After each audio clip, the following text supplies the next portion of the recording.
Dunia sepak bola kembali menghadirkan berbagai cerita menarik yang saling terhubung satu sama lain. Dari pergerakan pemain di bursa transfer, dinamika kursi pelatih, hingga persaingan gelar dan ancaman degradasi, semuanya menghadirkan drama yang tak pernah habis untuk diikuti. Kita mulai dari kabar bursa transfer Eropa. Sporting CP tengah mempertimbangkan untuk memulangkan mantan gelandang mereka, João Palhinha. Laporan media Portugal Record pada 10 Mei mengungkapkan bahwa Sporting masih memantau situasi sang pemain. Namun Palhinha belum ingin terburu-buru dan baru akan mengambil keputusan setelah Piala Dunia FIFA mendatang berakhir. Saat ini, Palhinha bermain sebagai pemain pinjaman di Tottenham Hotspur dari Bayern Munich. Performanya cukup impresif dengan 6 gol dan 3 assist dari 42 laga, angka yang solid untuk gelandang bertahan. Keinginan kembali ke Portugal dipengaruhi faktor keluarga, meski aspek gaji tetap jadi pertimbangan penting.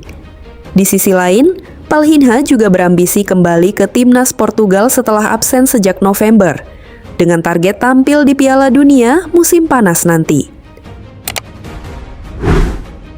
Beranjak dari bursa transfer, perhatian kini bergeser ke Inggris, tepatnya ke Liverpool FC yang masih berhati-hati dalam menentukan pelatih baru. Meski Arne Slot disebut sebagai kandidat kuat, manajemen belum mengambil keputusan final. Menurut laporan Diario AS, Liverpool telah menghubungi Real Madrid untuk mencari informasi terkait rekam jejak Xabi Alonso. Langkah ini dilakukan untuk memastikan kualitas dan kesiapan kandidat sebelum keputusan besar diambil. Xabi Alonso memang menjadi salah satu nama terdepan, namun Liverpool tetap melakukan proses seleksi secara mendalam. Bahkan, komunikasi antar klub tetap berjalan profesional, meski sempat ada ketegangan terkait isu tren Alexander-Arnold sebelumnya. Situasi ini menunjukkan bahwa kursi pelatih Anfield masih terbuka. Apakah Alonso akan dipilih atau hanya bagian dari proses seleksi? Sementara itu, dari Spanyol datang kabar yang sudah dinantikan. FC Barcelona akhirnya resmi mengukuhkan diri sebagai raja baru sepak bola Spanyol. Dipastikan setelah Blaugrana menaklukkan Real Madrid dalam laga panas di Spotify Camp Nou. Kemenangan 2 gol tanpa balas bukan sekadar hasil, tetapi simbol dominasi tim asuhan Hansi Flick sepanjang musim ini. Keberhasilan ini sekaligus menjadi gelar La Liga ke-29 dalam sejarah Barcelona, menutup perjalanan yang penuh konsistensi dengan cara yang meyakinkan. Suasana stadion pun langsung berubah menjadi lautan euforia saat peluit akhir dibunyikan. Ribuan pendukung merayakan kembalinya kejayaan tim kesayangan mereka. Di balik kesuksesan ini, Hansi Flick kembali menunjukkan kualitasnya sebagai pelatih elit Eropa. Dalam 2 musim, ia sukses mempersembahkan 2 gelar liga beruntun. Taktik fleksibel dan permainan agresif menjadi fondasi utama stabilitas performa Barcelona. Meski masih berada di bawah Real Madrid yang mengoleksi 36 gelar, Barcelona terus memperkecil jarak. Dengan era baru yang semakin solid, publik Catalan kini menatap masa depan dengan penuh optimisme. Kita beralih ke Asia. Kabar terbaru datang dari Timnas Indonesia. Timnas Indonesia resmi mengetahui lawan-lawan mereka di fase grup Piala Asia 2027 setelah hasil drawing yang digelar di Diriyah, Arab Saudi. Skuad Garuda dipastikan masuk ke grup F, yang langsung dijuluki sebagai grup neraka. Di grup ini, Indonesia harus bersaing dengan Jepang, Qatar, dan Thailand. Jepang merupakan raksasa Asia dengan koleksi 4 gelar Piala Asia. Qatar datang sebagai juara, bertahan 2 edisi terakhir. Sementara Thailand tetap menjadi kekuatan besar di Asia Tenggara dengan performa konsisten di berbagai turnamen. Menghadapi tantangan berat ini, pelatih John Herdman diperkirakan akan memadukan pemain terbaik dari pemusatan latihan dan FIFA Matchday untuk membentuk skuad paling kompetitif. Turnamen sendiri akan berlangsung pada 7 Januari hingga 5 Februari 2027 di Arab Saudi. Indonesia akan langsung menghadapi Jepang pada 11 Januari dilanjutkan melawan Qatar pada 16 Januari dan menutup fase grup dengan duel melawan Thailand pada 20 Januari. Tantangan besar sudah di depan mata dan kini harapan seluruh pendukung tertuju pada perjuangan skuad Garuda. Kembali lagi ke Eropa, kali ini dari Italia. AC Milan kembali terpeleset di momen krusial musim ini.